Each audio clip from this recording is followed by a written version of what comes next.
అనుపమ పరమేశ్వరన్కి తన boy friend 2 సంవత్సరాల పాటు నరకం చూపించాడట.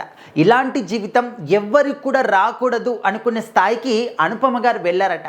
అండ్ గతంలో కూడా ఒక పోస్ట్ పెట్టారు ఇన్స్టాగ్రామ్లో, అందరం కూడా చూసాం. ఆ ఒక పోస్ట్ చూసినప్పుడు అందరూ కూడా షాక్ అయిపోయారు. అరే ఇంత సడన్గా ఏమైంది అసలు అనుపమ గారికి?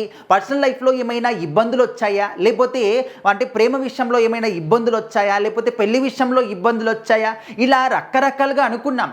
సో అందరూ కూడా అంతకుముందు ఏమనుకున్నాము, ఎవరిని ప్రేమిస్తుంది ఏంటి అని దాని గురించి మనం మాట్లాడుకుంటే, విక్రమ్ గారి కుమారుడు ధ్రువ్ విక్రమ్ని ప్రేమిస్తుంది అని చెప్పేసి మనము చాలా ఫొటోస్ని కూడా చూసాం.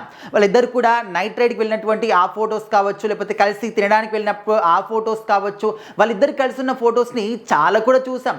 సో అప్పట్లో ఏంటంటే ఇద్దరు జంట చూడ ముచ్చటగా అనిపిస్తుంది, సో పెళ్లి చేసుకొని కలకాలం పాటు చల్లగా ఉండాలి అని చెప్పేసి అందరూ కూడా అనుకున్నారు.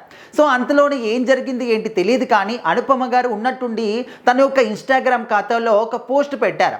అంటే అసలు ఇలాంటి నరకం ఎవరికీ రాకూడదు, అంటే ఎక్కడికైనా వెళ్ళాలి అంటే ఒక పర్సన్ పర్మిషన్ తీసుకోవాలి, ఏదైనా మాట్లాడాలి అంటే పర్మిషన్ తీసుకోవాలి, ఏదైనా చేయాలి అంటే పర్మిషన్ తీసుకోవాలి, అంటే ఇలాంటి లైఫ్ మాత్రం ఏ ఆడపిల్లకి రాకూడదు.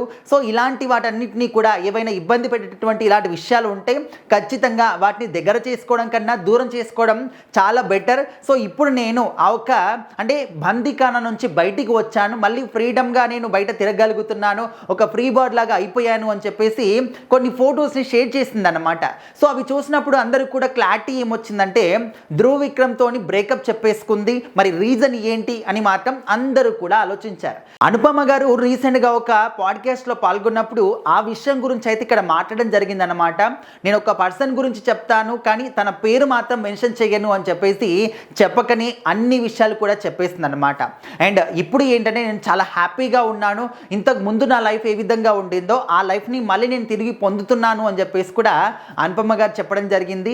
సో అది కూడా ఏంటంటే ధ్రువ్ విక్రమ్ గురించే పర్ఫెక్ట్గా చెప్పారనమాట, కానీ తన ఒక పేరు మాత్రం మెన్షన్ చేయలేదు. సో ఏంటంటే నేను పదే పదే ఎంగేజ్మెంట్ని వాయిదా వేయడం కావచ్చు, లేకపోతే పెళ్ళికి దూరంగా ఉండడం కావచ్చు, ఇదంతా కూడా ఎందుకు చేశాను అంటే, సో ఆ పర్సన్ నా ఒక పని నాకైతే ఏదైతే ఇష్టమైనటువంటి ప్యాషన్ ఉండిందో అది యాక్టింగ్, సో దాన్ని దూరం చేయాలి, ఇంకా కంప్లీట్గా అన్నిటినీ కూడా దూరం చేసి తన యొక్క కనుసన్నల్లో అంటే తను చెప్పిందే చెయ్యాలి, తను చెప్పిందే వేదంలాగా మారిపోవాలి, ఆ విధంగా నన్ను గుప్పిట్లో పెట్టుకోవాలని చెప్పేసి అనుకున్నాడు. సో అందుకోసం అని చెప్పేసి నేను మళ్ళీ ఎంగేజ్మెంట్ని వాయిదా వేస్తూ వచ్చాను. సో ఇప్పుడు మాత్రం నన్ను ఏంటంటే ఒక పంజరంలో బంధించినటువంటి రామచిలకలాగా నా ఒక జీవితాన్ని చేద్దామని చెప్పేసి అనుకున్నారు. సో అది నేను తొందరగా తెలుసుకున్నాను కాబట్టి దాని నుంచి బయటికి వచ్చేసాను అని చెప్పేసి చెప్పారనమాట. సో ఇంకా ఆ విషయం అందరికి కూడా క్లారిటీ వచ్చేసింది. ధ్రువ్ విక్రమ్తో బ్రేకప్ చెప్పుకుంది, ఆ పర్సన్ తినని ఒక లవ్ చేసినటువంటి వైఫ్ లాగా కాకుండా అంటే ఏంటంటే ఒక రామచిలుకని ఏ విధంగా అయితే బంధిస్తారో పంజరంలో ఒక పావురాన్ని, ఆ విధంగా బంధించాలనుకున్నాడు అని చెప్పేసి అనుపమ గారు చెప్తూ ఉన్నారు. సో ఓన్లీ సెలబ్రిటీస్ అని కాదు, ఎవరి లైఫ్లో అయినా కూడా ఇలాంటి పర్సన్ మాత్రం ఖచ్చితంగా ఉండకూడదు అని చెప్పేసి చాలామంది ఆడపిల్లలు కూడా కోరుకుంటున్నారు.